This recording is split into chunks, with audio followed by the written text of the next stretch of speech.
भारतात पहिल्यांदाच Paralympic committee of India, para shooting association of इंडियाच्या मान्यतेने व AGC स्पोर्ट्स व para target shooting association Pune यांच्या संयुक्त विद्यमाने खेलोत्सव पॅरा एडिशन 2025 क्रीडा स्पर्धा आयोजित करण्यात आली आहे।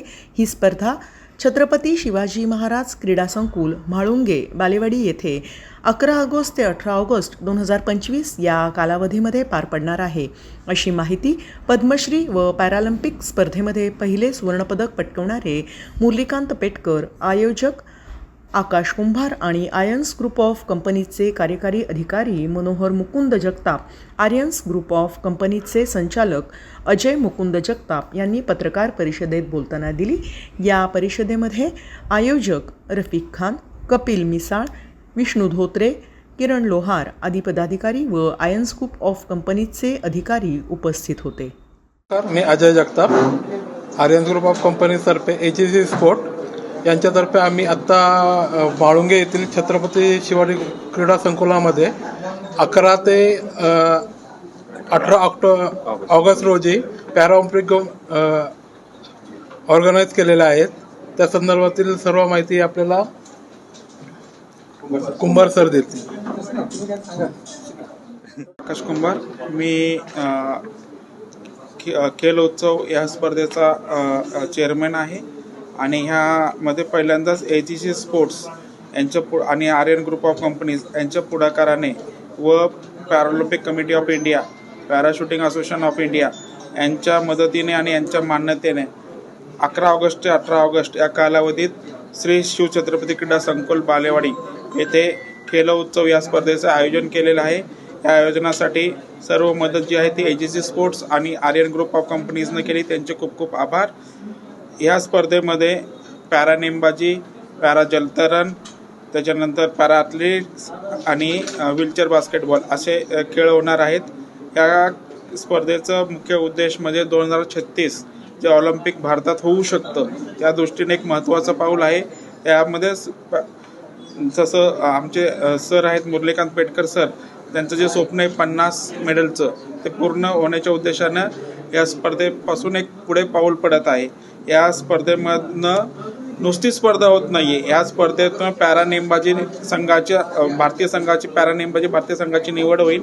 त्याच्यामध्ये आलिन दुबई येथे विश्वचषक होणारे पॅरा नेमबाजीचं त्यासाठी भारतीय संघाची निवड होईल आणि ह्या दुबई दौऱ्याचा संपूर्ण खर्च जो आहे तो केंद्र सरकार करणार आहे। खेळाडूंना कुठलाही खर्च करायचा नाही आहे, केंद्र सरकारच्या माध्यमातून दुबई दौऱ्याचा खर्च होणार आहे। या स्पर्धेमध्ये डबल गोल्ड मेडलिस्ट अवनी लेकरा, कांस्य पदक विजेत्या मोना अग्रवाल, कांस्य पदक विजेत्या रुबिना फ्रान्सिस, त्याच्यानंतर टोकियो सिल्वर मेडल व कांस्य पदक मेडल विजेते मनीष नरवाल यांच्यासारखे 16 ऑलिम्पिक खेळाडू सहभागी होणार आहेत। तसेच पूर्ण देशभरातून 600 पेक्षा अधिक खेळाडू या स्पर्धेमध्ये सहभागी होणार आहेत। आतापर्यंत 250 लोकांनी नोंदणी केलेली आहे।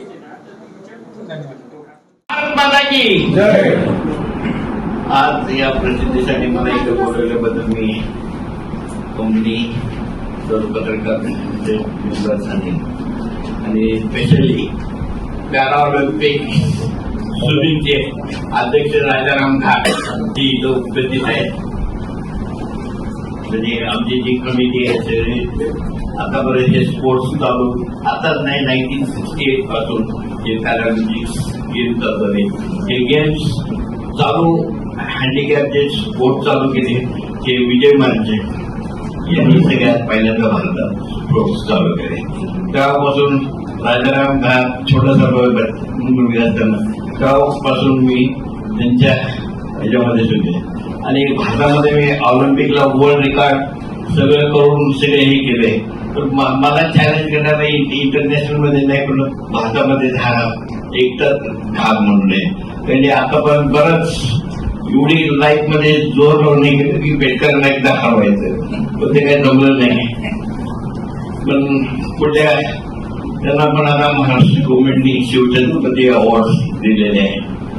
आता मेन मुद्द्याचं म्हणजे ही जी कमिटीने कुंभार साहेबांनी जे लोगो बनवून आपल्या पुढं 5 गेम्स चालू करून ऑलिम्पिकला पूर्वी काय कसं असायचं की हँडिकॅपला कोणी विचारलंय ए लगडे ए पागडे असं चिडवत होते. आता तसं काही भारतामध्ये आता तसं राहिलं नाही. आता सगळे जे आहेत अपंग वगैरे त्यांना विकलांग, पहिलं तर एकदम कसंही बोलत होते, आता तसं नाही. भारत आता प्रथम देश झालाय जो की जगामध्ये अपंग लोकांना काहीतरी रिस्पेक्ट होते. आता सध्या तुम्ही काही लोकांनी चंदूच्या माझा पिक्चर बघितला असेल तर त्याच्याबद्दल तुम्हाला सगळ्यांना माहिती. आता थोडक्यात सांगायचं म्हणजे आतापर्यंत भारतामध्ये आपलं भारत पाठीमागे का राहतो ते एक सांगायचा उद्देश असा की फेडरेशन्स जे खेळ चालू होतात तर ते चांगले जिथं चांगले कोच आहेत तिथं स्टुडंट नाही, स्टुडंट चांगले आहेत तिथं कोच नाही, अशी आपल्या भारताची परिस्थिती आहे. पण आता तसं राहिलेलं नाही. आता अकॅडमी बनायला लागले, चांगल्या लोक सगळ्यांना मदत करायला लागले. पण अकॅडमी बनवून हे काय फक्त सिटीमध्ये बनवलं, हे रुरल एरियामध्ये बनवलं तर लोकांना त्यामध्ये स्पोर्ट्स द्यायला. आता जे हे असोसिएशननी ऑलिम्पिकसाठी तयारी केली आहे त्यामध्ये हे करत आहे. तर मला पण या फेडरेशनचा उद्देशाने काय की माझा चंदू चॅम्पियन पिक्चर बघून एक भारताने अपंग लोकांनी 29 पेढे लागले होते. तर मी गेल्या टायमापासून दिल्लीला जे आग्रह केलं की 50 गोल्ड मेडल्स आपल्या अपंग लोकांनी आणावं आणि त्याच्यासाठी आता हे कुंभार साहेबांनी पण आता राष्ट्रीय चालू केले. तर मी बोलल्याप्रमाणे भारतामध्ये अनेक संस्था जे पॅरा कमिटीला मंजूर करून हे केलेले त्या टीम्स हे करायला लागले.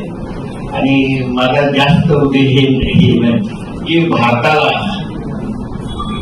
जे जर मी भारताला पहिलं गोल्ड मेडल ऑलिम्पिकच्या भारताला घेतलं त्या टायमाला जी स्टँडर्ड करून देशाला नाव उंच केलं तसं आपण सगळ्यांनी प्रसिद्ध.